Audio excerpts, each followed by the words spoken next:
Hola amigos, selamat datang di podcast kami, podcast yang seru sepertinya dan juga tentu penuh wawasan. Kali ini, di pembahasan kali ini, di podcast kali ini kita akan membahas topik yang cukup panas, topik tentang UU ITE, teman-teman. Dengan bersama narasumber saya. Oke, perkenalkan nama saya Febri Hertanto, Sosius Politika. Vamos. Oke. Ya, kalau boleh tahu, Mas Febri ini mau dikenal sebagai apa? Saya mungkin bisa dikenal sebagai orang yang paham akan teknologi, terus paham juga tentang politik. Jadi saya sangat paham lah tentang materi yang akan dibahas kali ini. Ya, untuk gambaran teman-teman juga, Mas Febri ini merupakan salah satu mahasiswa ilmu politik di Universitas Negeri Semarang. Jadi cukup bersinggungan lah tentang apa yang kita mau bahas dengan apa yang Mas Febri pelajari di ilmu politik. Oke, sebelumnya Mas Febri, sebelum kita mulai, aku mau kasih tahu dulu di podcast kali ini kita podcast biasa aja, bincang biasa aja, jangan terlalu formal-formal lah. Jadi kalau misalnya Mas Febri mau ngepot atau merokok, itu nggak masalah. Dan kalau Mas Febri mau minum apa? ST boleh, ST boleh. ST ya. Balkis tolong ST 2 ya. Ya, aku juga mau ST. Oke. Ya, makasih Balkis. Oke, Boleh minum dulu ini. ya kita minum dulu ya. ST Katsubi. Langsung mulai aja ya. Oh boleh, boleh. Kita langsung ke ranahnya dulu. Atau kita singgung dulu tentang Mas Febri, tentang mahasiswa ilmu politik ini sebagai latar belakangnya Mas Febri dulu ya. Oh, oke. Latar belakang saya apa latar belakang yang akan kita bahas nih? Latar belakang Mas Febri dulu. Latar belakang saya. Ya. Latar belakang saya ini seorang kita tarik jauh dulu ke orang tua saya. Orang tua saya, spesifiknya ayah saya, itu seorang aktivis politik, aktor politik yang sangat berpengaruh di daerah saya. Dari sebelum saya lahir sampai saya besar. Jadi dari kecil saya sudah mengenal yang namanya politik. Udah dicokoki dengan politik-politik. Kita udah lihat dari kecil tuh, waktu saya kecil udah lihat gimana politik baik, gimana politik yang kotor, gimana cara strategi pemenangan satu paslon itu udah mengenal hal itu. Lalu masuk ke ketika saya udah mulai mau kuliah ya. Di situ saya kan sekolahnya SMK ya, ambil jurusan multimedia. Waktu itu sebenarnya kuliahnya maunya hukum gitu. Ayah saya nggak bolehin politik itu, Malah ayahnya yang nggak bolehin politik. nggak bolehin politik karena dia udah ngerasain politik, gimana jeleknya politik gitu, gimana gonta-gontakan di politik tuh bikin mental dan fisik tuh capek gitu. Tapi pada akhirnya keterimanya di ilmu politik.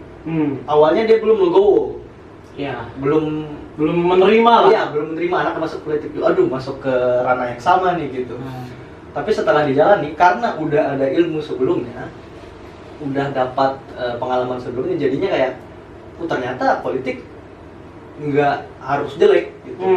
Image-nya nggak jelek, tergantung siapa yang jalanin aja sebenarnya. Lalu saya juga punya latar belakang di dunia IT karena saya multimedia. Jadi terkait dengan UU ITE ini sebenarnya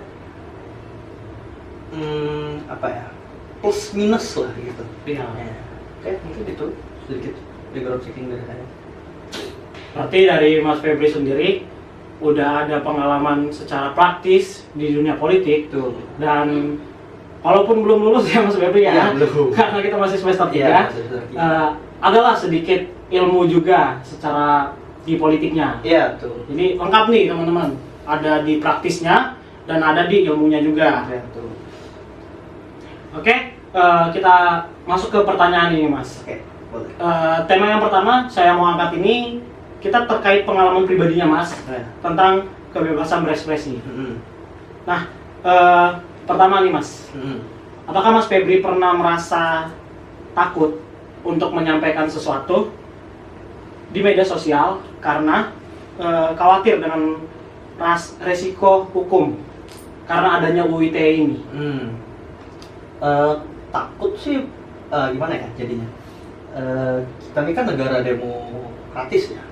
Kita tuh sangat membiarkan adanya perdebatan. Kita membiarkan adanya argumentasi satu dan orang lain, individu dan kelompok gitu. Nah, dengan adanya ini sebenarnya juga UIT ini jadi pedang bermata dua sebenarnya. Gitu. Ya kita mau berargumentasi tapi sifatnya nanti bukannya objektif hukumannya itu, tapi subjektif. Sedangkan hukum itu sendiri harus objektif kan. Yeah. Nah, saya takutnya kalau kita berekspresi di luar, di media sosial, terus kita ambillah satu contoh, orang ini sebutan Gen Z-nya, milenialnya baperan. Iya. Orang ini baperan. Dia laporin kita ke polisi karena dia ngerasa sakit hati karena itu. Kalau itu sebenarnya kritik yang membangun, nggak apa-apa kan. Tapi ternyata kritik yang membangun itu dianggap sebagai satu hinaan, terus dia laporkan, kan itu jadinya buat demokrasi kita itu sendiri mati. Ya. Untuk rasa takut sendiri sih ada sih untuk ngomong kayak gitu. Jadi keterbatasan kita untuk kritik orang itu juga jadinya ada gitu. Mungkin kayak gitu sih untuk yang pertanyaan pertama ya. Iya, seperti yang kemarin saya sempat wawancara juga bersama teman kita yang mau dikenal sebagai aktivis sospol, Mas Ibnu Sunanmaja. Salah, Sunan Ibnu Maja. Ya, Sunan Ibnu Maja. Dia juga ada rasa takut sebagai aktivis juga, karena Mas Ibnu sendiri mengalami tindakan langsung gitu loh dari orang-orang yang merasa kayak tulisannya Mas Ibnu ini terlalu liar menurut orang-orang tersebut. Terlalu menyerang banget. Iya, gitu terlalu menyerang banget. Padahal secara yang ditulis, katanya Mas Ibnu sendiri, itu yang ditulis itu full kekritikan terhadap kebijakan. Tetapi para buzzer-buzzernya ini merasa itu ke personal. Tahu apa kamu tentang demokrasi? Ya agak seram lah kalau misalnya bahas ketakutan, bahkan seorang aktivis pun takut. Iya. Nah, lanjut Mas. Febri sendiri mengetahui nggak atau mendengar tentang kasus di mana seorang dipidana karena unggahan di media sosialnya? Waktu itu saya pernah dengar kasus, cuman saya lupa kasusnya kasus apa. Waktu itu ada yang dilaporin karena kalau nggak salah itu ini mau dilaporin lebih tepatnya karena ini menghina presiden. Menghina presiden? Iya, menghina presiden gitu. Memang sih dia kepala negara, cuman bukan berarti kepala negara itu tidak bisa dikritik gitu, sebagai warga negara. Di salah satu forum itu ya Mas? Iya, seingat saya itu. Pokoknya saya pernah dengar tapi lupa spesifiknya gimana. Tapi seingat saya sih ada. Sering banget tuh itu. Dan itu sering jadi ancaman untuk buzzer-buzzer biasanya. Ancaman banget tuh, kayak kalau kita terlalu mengkritik seseorang tuh akhirnya jadi kayak, Mas, ngeritik kok kayak gini, ini bukan ngeritik, ini penghinaan gitu. Saya bisa laporin UIT ya, nah itu jadi ancaman. Jadi balik lagi ke poin pertama, orang jadi takut untuk mengkritik pemerintah jadi gitu. Nah, dari apa yang kasus Mas ini, Mas pernah dengar sendiri, bagaimana pendapat Mas tentang itu? Pendapat saya tuh sangat disayangkan Mas, karena kembali lagi ke demokrasi, negara kita demokrasi, kita sangat menjunjung kebebasan berpendapat. Betul. Kalau kebebasan pendapat sendiri dibungkam, lalu kita ini demokrasi yang seperti apa? Ini demokrasi apa nanti jadi otoriter? Betul. Ya kan? Walaupun sekarang yang dipimpin oleh seseorang, akan dilantik oleh seseorang yang dipimpin dan yang dilantik kan militer, bisa aja itu menjurus ke otoriter, kita nggak tahu. Takutnya nanti dari yang tidak militer aja udah seperti ini gitu. Apalagi waktu yang militer malah makin bisa jadi parah. Tapi kan kita belum melihat kepemimpinannya gimana gitu sih Mas. Mungkin karena tadi kita membahas tentang ini ya, kebebasan berekspresi, demokrasi, yang dimana demokrasi salah satunya itu kan menjunjung tinggi hak untuk bersuara. Semua orang itu punya hak untuk bersuara. Nah, menurut Febri sendiri, apakah UU ITE ini mengurangi kebebasan berekspresi kita sebagai orang yang mempunyai hak untuk berekspresi seluas mungkin tanpa menyerang personal? Jika iya, dalam aspek apa aja yang merasa menjadi pembatasnya? Aspek yang menjadi pembatasnya untuk kita berekspresi banyak hal sih. Misal di UU ITE itu kan ada pasal-pasal yang karet, pasal yang karet. Kita bingung batasnya itu di mana. Nah, sebenarnya kita sekarang masih ada kebebasan berpendapat, cuman kebanyakan orang menyalahgunakan pasal itu. Iya, karena dia karet. Iya. Nah, bentar minum dulu, Mas. Iya, oke. Saya juga. Nah, di situ kita bingung, adanya kebingungan masyarakat sebenarnya UU ITE ini batasnya sampai mana aja gitu. Kayak kalau di lalu lintas kan kita tahu tuh, kita melanggar lalu lintas misalnya kalau kita melanggar lampu merah, nggak pakai helm, ada spesifik hukumannya apa gitu, spesifik pelanggarannya apa. Sedangkan UU ITE ini enggak. Kalau seseorang itu merasa, ya kan, dia merasa dizolimi lah kita bilang, dia bisa melapor. Sedangkan itu kan sebenarnya subjektif, nggak secara objektif. Nah, kita bingung, masyarakat Indonesia sendiri bingung ini gimana harusnya gitu. Jadi banyak batasan, seperti batasan berekspresi. Misal kita paling gampang ya, kita lihatlah kampus misalnya, kampus kita nih ada kebijakannya yang menyusahkan mahasiswanya untuk mengkritik birokrasi kampus sendiri. Betul. Nah, waktu kita mengkritik itu kan itu harusnya jadi masukan kampus supaya memperbaiki birokrasinya. Nah, jadi bahan evaluasi. Iya, jadi bahan evaluasi. Bukan malah diancam. Nah, kita malah diancam. Di situ bisa diancam UU ITE, bisa diancam DO dan segala macamnya. Padahal itu kan kampus sendiri sering menyuarakan demokrasi.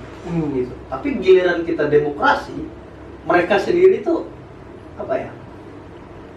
Memberikan contoh bukan contoh demokrasi tapi contoh otoriter. Sedangkan mereka sangat tidak ingin adanya pemerintah otoriter gitu. Sedangkan birokrasi kampus sendiri masih otoriter. Nah, itu yang paling sering didengar. Terus kebebasan berekspresi yang paling sering di ini juga terkait pornografi. Itu paling sering diukit karena itu kan menyangkut norma asusila kan. Cuma taraf pornografi ini sampai mana aja?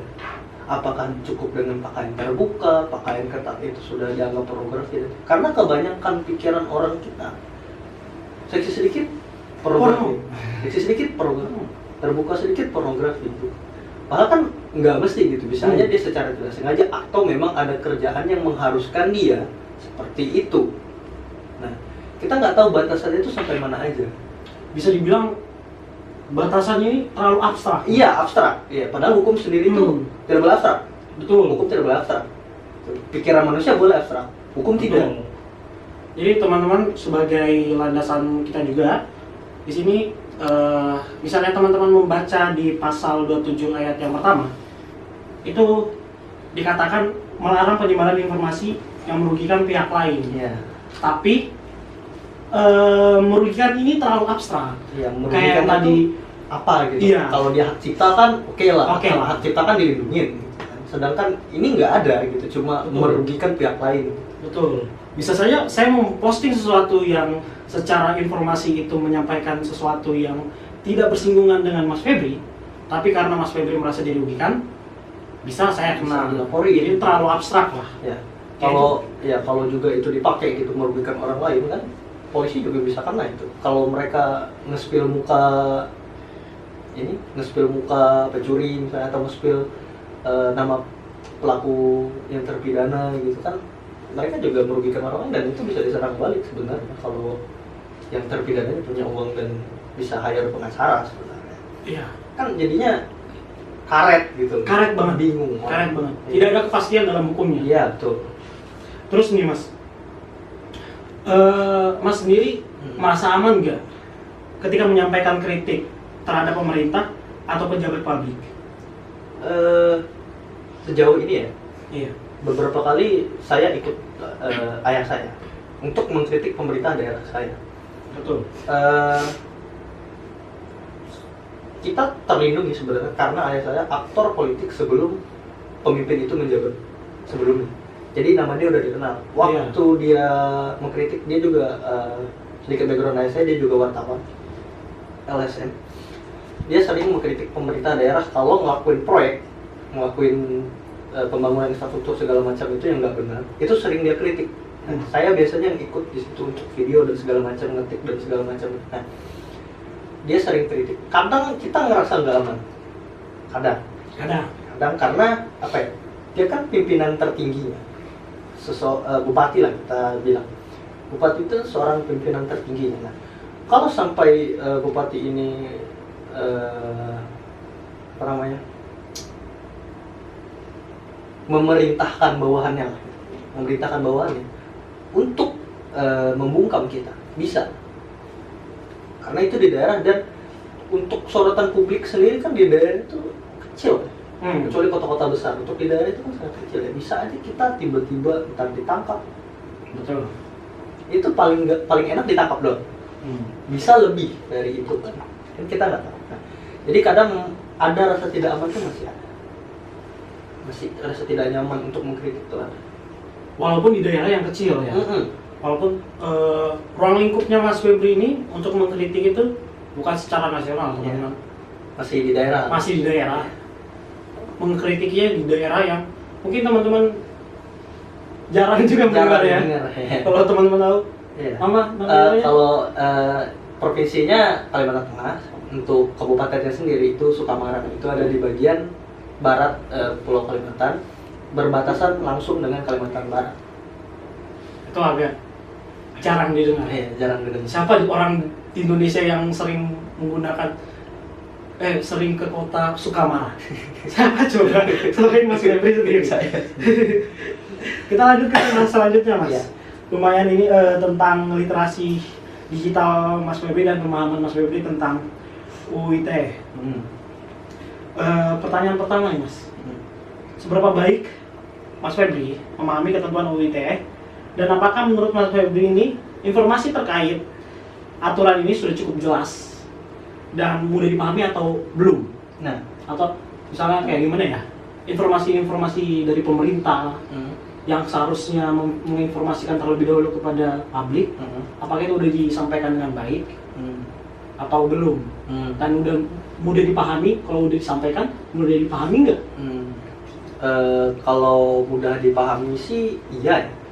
Cuman mudah dipahami itu di bagian taraf kayak, oh iya ini UU ITE berarti untuk di media sosial, Betul. untuk di dunia maya, untuk yang berbasis teknologi. Berarti secara kasaran aja ya? Iya, kasaran doang orang tahunya. Untuk detail ke dalamnya orang nggak tahu. Karena nggak semua orang mau baca pasalnya satu persatu. Kecuali orang yang memang ada di dunia hukum tersebut, gitu, di lingkup tersebut, di lingkup ITE tersebut. Nah, untuk literasi saya sendiri, untuk ngebacanya, sebenarnya saya bacanya tuh cuma beberapa pasal gitu. Cuman pasal ini juga tetap jadi concern saya sendiri, jadi keresahan saya sendiri. Jadi sebagai masyarakat gitu. Itu kembali lagi ke tadi karet. Kalau dipahami, iya karet gitu. Kita cuma paham kasarannya ini untuk dunia teknologi, dunia maya. Cuma kita nggak tahu batasannya di mana. Betul. Iya, itu kembali lagi ke situ. Tetap jadi masalah di situ. Mungkin itu aja sih Mas untuk pertanyaan kali ini. Terlalu panjang lebar. Ya, teman-teman, sebagai landasan berpikir kita juga, di sini aku yang sebutin beberapa pasal yang bisa dikatakan pasal karet, yang saya tulis dalam sebuah literatur yang saya mau bahas di sini juga. Ada pasal 27 ayat 1. Itu tentang penyebaran yang merugikan yang tadi saya bilang.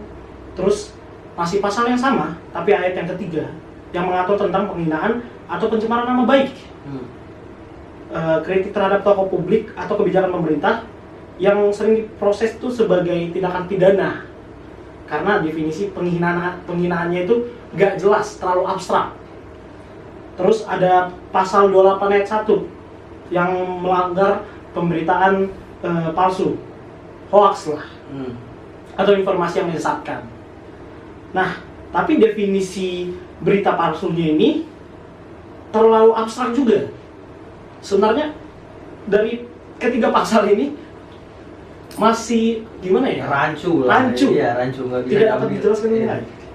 28 ayat 2, pasal 36, pasal 45 ayat 1, pasal 46. Semuanya itu dalam poin yang terlalu rancu dan terlalu abstrak. Tidak ada batasannya, pembatasannya tadi yang kita bahas ya. Iya, tidak ada batasannya. Iya. Terus nih, kembali ke Mas Febri ya. Apakah Febri pernah mendapatkan edukasi mengenai informasi tentang UU ITE ini? Entah itu dari pihak sekolah, pemerintah, atau kampus? Kalau UU ITE sendiri sih dapatnya sendiri ya, dari Sendiri? media sosial ya. Saya baca sendiri, lihat sendiri kayak kok orang ini bisa ditangkap, kok orang ini bisa dipidana kayak gini nih kenapa gitu kan. Ternyata ada UU ITE yang melindunginya gitu. Tapi setelah baca pasal-pasalnya kayak wah, kok pasalnya karet gitu. Yang ditangkap juga belum tentu salah gitu loh. Kita nggak tahu. Jadinya hukum tuh bukan jadi sesuatu yang pasti tapi jadi sesuatu yang abstrak gitu. Tergantung yang punya uang siapa, yang bisa lempar ke pengadilan kasusnya siapa, itu yang menang. Nah, menurutmu nih Mas, perlu nggak perbaikan dalam UU ITE agar tidak disalahgunakan terkait kebebasan berekspresi? Menurut saya perlu banget, perlu revisi. Undang-undang ini sangat perlu revisi.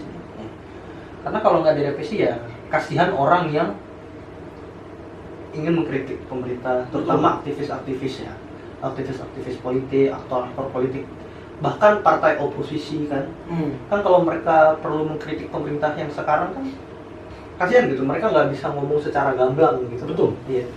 Jadi mereka harus merangkai kata sebaik-baik mungkin. Jadi jatuhnya bukan mengkritik, malah apa ya jatuhnya? Bukan mengkritik secara kritis, jadi tapi kayak mengkritik itu setengah-setengah gitu. Jadi kayak takut-takutan gitu, nggak full apa yang ingin mereka suarakan gitu. Harus kayaknya ini jangan deh, kayaknya ini terlalu menyerang, takut kena UU ITE. Jadinya kayak gitu, serba salah gitu jadinya. Jadi banyak poin yang harusnya dibahas, tapi jadinya cuma jadi beberapa poin aja, nggak jadi banyak. Jadi beberapa kebijakannya jadi nggak berubah, beberapa kebijakannya jadi udah biarin aja. Iya. Ya, jadinya nggak maksimal lah kritik tersebut. Betul, seperti yang dikatakan Mas Ibnu juga selaku aktivis Sospol ya. Kemarin saya wawancara dengan beliau, dia mengatakan bahwa ada aktivis lingkungan yang mengkritik tentang kebijakan tambak udang atau gimana itu, saya lupa. Yang dikritik itu secara kebijakannya, tapi pemangku kekuasaannya yang punya kepentingannya, itu merasa secara personal dia terkritik. Jadi dia sempat dipenjara 2 bulan seperti itu. Jadi perlu lah untuk kebebasan aktivis-aktivis ini ya. Perlu. Perlu. Ya itu untuk masyarakat sendiri juga. Betul. Kritik masyarakat itu untuk masyarakat sendiri gitu. Mengkritik kebijakan itu untuk supaya kebijakannya sesuai. Iya betul. Kan pemerintah itu sebenarnya pelayan masyarakat. Kekuasaan tertinggi demokrasi itu kan di tangan rakyat, bukan di tangan pemimpin. Jadi kalau rakyatnya sendiri dibungkam, berarti kalian bukan demokrasi, berarti kalian orang yang otoriter. Kita bisa sebut sebagai seorang yang apa ya? Tutup telinga lah. Iya, tutup telinga akan masalah masyarakatnya lah. Iya. Jadi ya masyarakat mau apa terserah lah gitu kan. Yang penting saya untung. Aduh. Agak sensitif tapi itu keresahan saya sendiri ya. Mau pernah UITE juga nggak peduli. Ya, Mas Febri ya. Terus gini, kita mau bahas tentang kasus dan pelaksanaan UU ITE. Sebenarnya ini tidak terlalu menjurus banget, masih secara general. Nah, menurut Mas Febri, apakah penerapan UU ITE selama ini sudah adil bagi seluruh kalangan? Kayak tadi yang kita bicarakan kan, yang tadi kita bahas. Atau ada kecenderungan untuk melindungi pihak-pihak tertentu? Nah, kalau dari saya sih itu kecenderungan untuk orang yang bisa ngangkat kasusnya, yang punya uang untuk bayar kasusnya. ya anggaplah orang-orang yang punya uang. Kita nggak bilang orang itu berkuasa, tapi orang-orang beruang lah. Orang yang ekonominya menengah ke atas. Orang-orang yang bisa ngangkat kasusnya itu kan bayar ya. Betul. Ya. Kalau mereka bisa bayar itu ya kebanyakan cenderung ke dia. Bahkan mungkin pengacaranya bisa aja cari background orang yang diserang ini, orang yang dilaporkan ini gimana gitu. Nah itu bisa jadi poin mereka. Nah, orang yang dilaporkan ini belum tentu dia bisa ngelawan. Mereka perlu kuat-kuatan bukti, kuat-kuatan pikiran dan segala macam gitu. Backingan juga bisa jadi gitu kan. Nah, kalau dari sisi itu aja kita udah lihat, berarti kan kita bisa ngambil kesimpulan bahwa sebenarnya hukum itu kadang memang tumpul ke atas, tajam ke bawah. Beberapa poin, ya nggak semuanya, beberapa poin. Untuk UITE ini yang saya lihat sih seperti itu. Untuk rakyat-rakyat kecil yang mau mengkritik itu biasanya susah. Betul. Iya, mereka nggak punya backingan dalam artian tuh backingannya bukan harus orang yang kamu kalau nggak ngikut saya pukul ya, enggak gitu. Backingan maksudnya kayak orang yang bisa bantu dia menyelesaikan masalah lah. Yang bisa bayar masalah. Iya, misalnya kayak tokoh-tokoh pemudanya, tokoh-tokoh agama daerahnya yang bisa bantu dia lah. Itu sih pelaksanaan. Nah, sebelumnya ini aku mau nanya dulu, Mas Febri sendiri tahu nggak tentang revisi UIT pada 2016? Untuk revisi sendiri sih saya pernah dengar tapi saya nggak baca. Nggak baca? Iya, nggak baca. Berarti kita skip. Iya, skip dulu aja ya. Saya dengar tapi saya nggak baca. Kita ke tema yang terakhir, teman-teman. Kita ke tema yang terakhir tentang reformasi UIT. Nah, menurut Mas Febri, Mas Febri ini dukung nggak adanya reformasi UIT? Kalau saya sendiri sih sangat mendukung ya adanya reformasi UIT ya. Karena balik lagi, kita perlu tahu batas-batasan pastinya di mana. Kalau nggak pasti, hukum itu bukan jadi sesuatu yang pasti lagi. Kita nggak tahu hukum ini bisa melindungi apa tidak. Jadi kalau hukum ini ternyata abstrak, ya sesuai perasaan orang, subjektif ya, semua orang bisa menganggap semua penghinaan itu, semua apa yang disampaikan oleh orang lain, pendapat orang lain itu sebagai satu penghinaan. Betul. Nah, yang ada satu negara ini semuanya masuk penjara. Betul. Padahal sesuai yang kita tahu ya, Mas, hukum itu sifatnya memaksa, mengikat dan maksa. Kalau semisalnya hukum itu abstrak, apa yang mau diikat? Ya, itu dan dia. Apa yang mau dipaksa? Makanya. Iya. Tidak ada yang nggak pasti lah gitu. Apa yang mau dipaksa nih apa gitu? Iya. Kita mau dipaksain tentang apa ini? Kita mau nurut tentang apa? Kita sendiri bingung. Kita lanjut ke pembahasan terakhir nih. Boleh, iya. Dari yang seram-seram kita ke Mas Febri secara pribadi aja dulu ya. Lompat, ya. Karena ini pertanyaan terakhir, teman-teman. Nah, apakah Mas Febri setuju bahwa masyarakat harus dilibatkan secara aktif dalam revisi UIT ini? Jika setuju, perlibatan seperti apa yang harus pemerintah buka? Pemerintahnya harus buka caranya seperti apa? Iya, begitu. Seperti yang saya bilang tadi ya, salah satu poin yang saya bahas sebelumnya, yang 2 poin itu adalah masyarakat itu harus ikut andil dalam pengambilan keputusan. Betul. Karena mereka aktor politik. Betul. Masyarakat ini aktor politik. Nah, masyarakat sendiri wajib ikut andil dalam pembuatan kebijakan, pembuatan undang-undang. Karena undang-undang itu sendiri itulah yang nanti akan mengatur dan mengekang mereka. Kalau mereka sendiri tutup mata, tutup telinga akan hal itu, ya jangan salahkan pemerintah nanti kalau itu sudah disahkan. Jadi mereka harus ikut andil supaya punya kepuasan lah sendiri. Kepentingan mereka tuh akhirnya tersampaikan. Kalaupun poinnya dianggap tidak penting, ya paling dibuang gitu. Kalau penting berarti kan bisa kasih bukti, bisa kasih kasusnya apa gitu, supaya bisa jadi bahan pertimbangan nanti waktu pembuatan rancangan undang-undangnya. Nah, pemerintah sendiri apa yang harus dilakukan? Apa yang harus mereka lakukan dalam pembuatan kebijakan ini. Gimana cara mereka untuk merangkul masyarakat? Betul. Ya, kembali lagi tadi, Dewan Perwakilan Rakyatnya. Dewan Perwakilan Rakyat. Itu yang harus dikritik. Kenapa? Terkadang Dewan Perwakilan Rakyat cuma mengurusi kepentingan partainya masing-masing atau kepentingan pribadinya masing-masing. Mereka lupa. Mereka itu namanya Dewan Perwakilan Rakyat. Betul. Mereka cuma ingat DPR-nya aja. Kepanjangannya mereka lupa. Ujungnya itu mereka lupa. Rakyat. Oke, mereka dipilih oleh rakyat. Mereka sendiri rakyat, dipilih oleh rakyat. Tapi ketika menjadi seorang elit politik, mereka lupa. Mereka harusnya mewakilkan suara rakyat. Gitu. Nah, yang harus mereka lakukan adalah turun langsung ke forum-forum atau mereka sendiri yang bikin forumnya. Bisa. Betul. Misal nanti kita mau ada pembuatan undang-undang ini gitu. Betul. Mereka adakan forum, mereka adakan survei langsung, mereka adakan sosialisasi penyuluhan apa yang harus mereka lakukan, poin-poinnya dicatat dan segala macam keresahan masyarakatnya apa gitu biar mereka buatkan. Ada beberapa dewan yang melakukan hal tersebut, cuma tidak semua. Betul. Iya.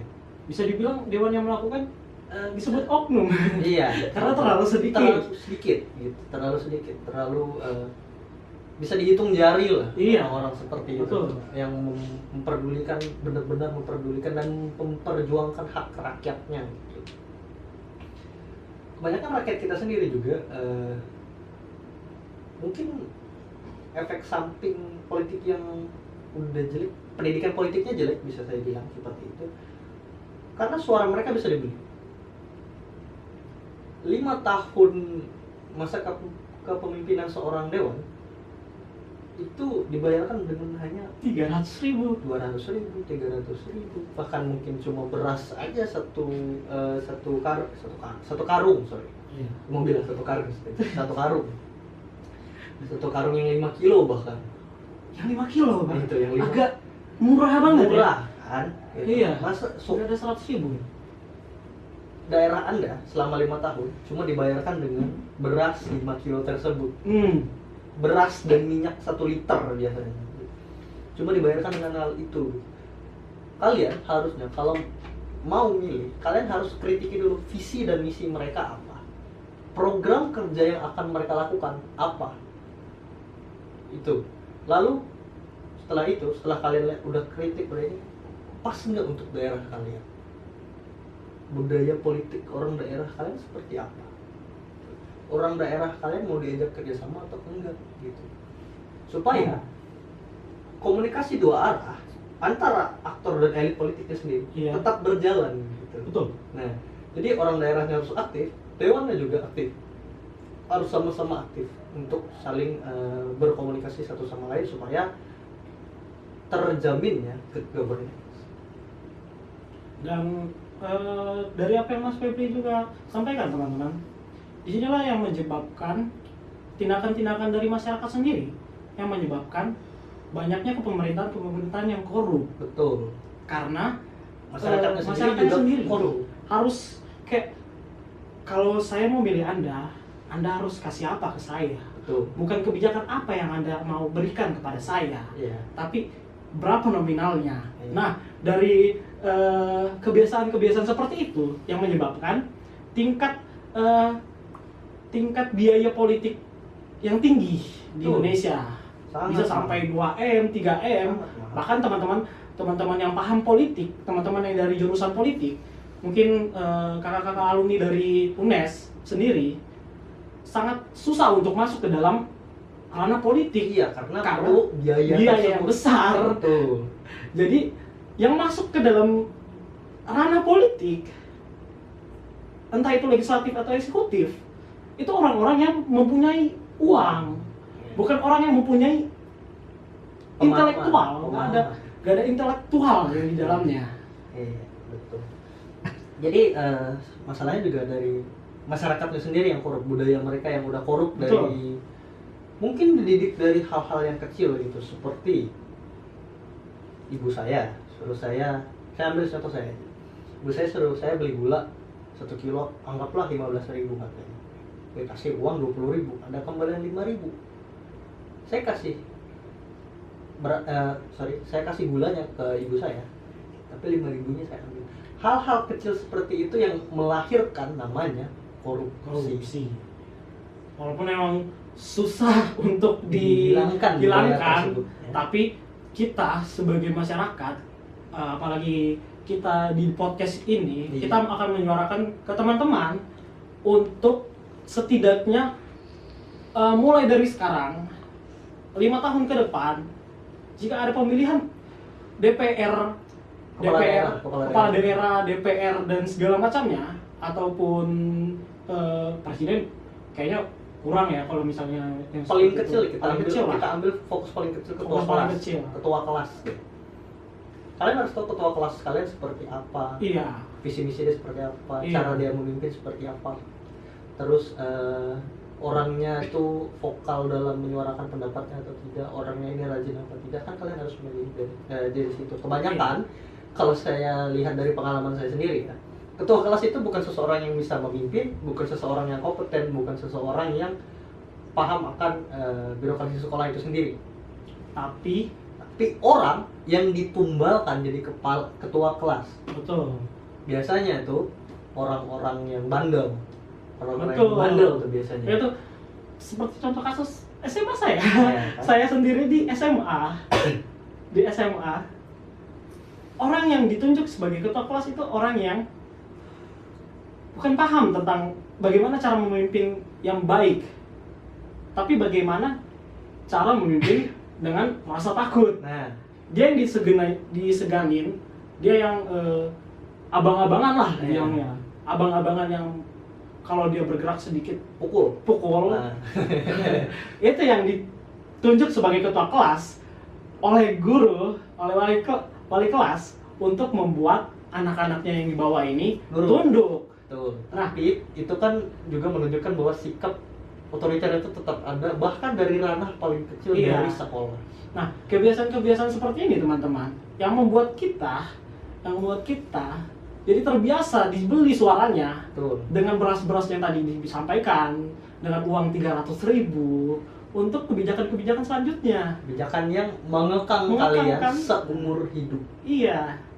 Bayangkan UU ITE sampai sekarang masih menjadi ancaman bagi teman-teman aktivis Iya. dan teman-teman jurnalis. Iya, betul.